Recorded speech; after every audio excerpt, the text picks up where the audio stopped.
are now down by one game in the series, and I have no doubt that we can crawl our way back into this one. We were well on track to coming back in the previous game, and I reckon we would have been able to do that and keep our momentum going if Dame didn't foul out with 7 minutes to go in game 1.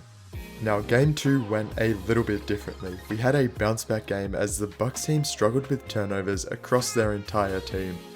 They also had a problem with scoring outside of their two main stars in Giannis and Chris Middleton, scoring 25 points and 21 points respectively. We had a huge lead for most of the game, and despite their fiery hot fourth quarter, they couldn't catch us as we win the game 114 to 104. Damian Lillard led the 76ers with 29 points and 13 assists.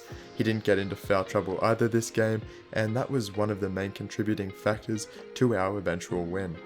Embiid did have a bit of a quiet one with only 12 points and 15 boards, but our young Bucks in Jared Butler and Matisse Thybulle both stepped up when we needed, which helped a lot. Game 3 was our very first home game, and the crowd was filled for this one. We had the momentum of the fans with us for the first time in this series.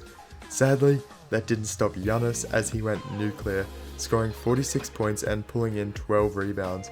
In this game, Giannis shot 4 for 8 from 3-point land and hit 10 of 11 of his free throws, which is one of the rare cases where he just puts everything together. Our three stars came to play this game as well.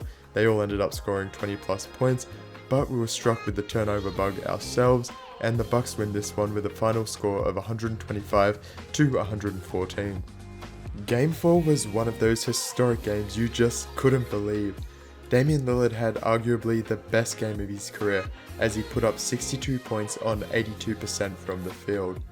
He knocked down 9 threes in the process, and he also managed to dish the ball around a ton, ending with 9 assists as well. The Bucks didn't really have an answer.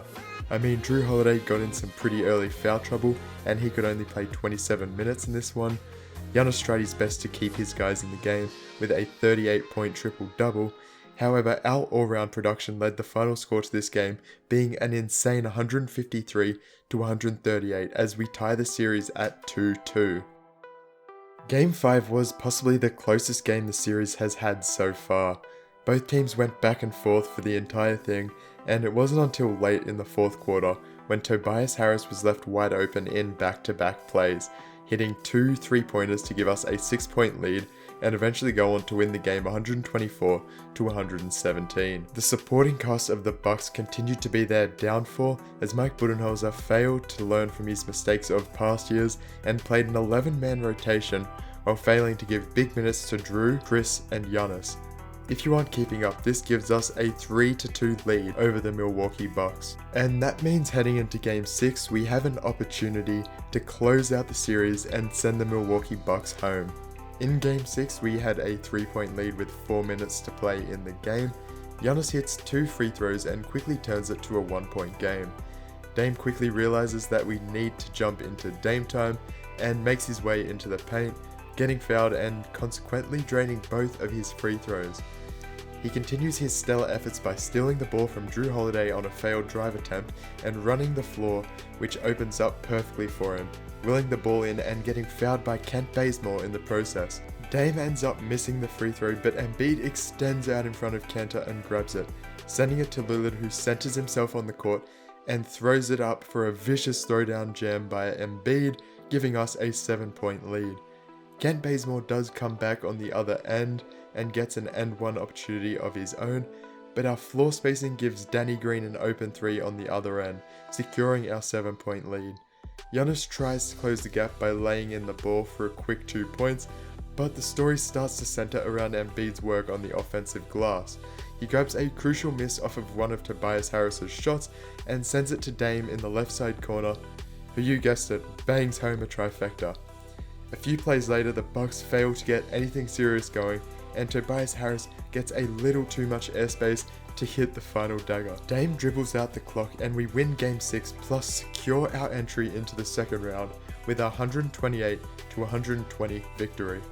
Now I thought before we move on to the second round, it'd be good to have a look at the other playoff teams and where they're currently sitting. The New Orleans Pelicans edge out the Dallas Mavericks in 7 games, following a 40-point performance by Lonzo Ball and a 38-point triple-double by Zion Williamson. as Luka struggles to put the team on his back yet again, as his supporting cast doesn't really do anything. This means it's another year where Luka is stuck in the first round and he can't progress. Important to note that the Pelicans were the best team to come out of the Western Conference with a 58-24 record. The Los Angeles Lakers lose another very crucial year of LeBron James as Anthony Davis breaks his right leg in the second game, which causes the Lakers to combust and eventually get swept by a surging Golden State Warriors team with new additions in Kyle Kuzma and a rookie in James Bucknight. This gives us a second round matchup of the Pelicans vs the Warriors in the first of the two Western Conference matchups. On the other side of the West, the 3-seed Denver Nuggets pull off a gentleman's sweep on the Utah Jazz, and the 2-seed Memphis Grizzlies pull off a full sweep of a talented Phoenix Suns team. The Grizzlies only added Evan Fournier, but it looks like that was enough to push them over the hump.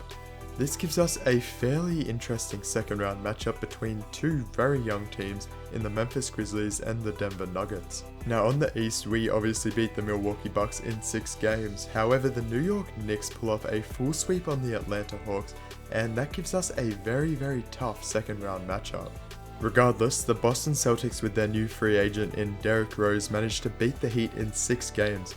It's important to note however that Jimmy Butler had a severe ankle sprain towards the tail end of the season and missed this entire series, leaving those extra small forward minutes to Doug McDermott, who sadly isn't as talented as Jimmy.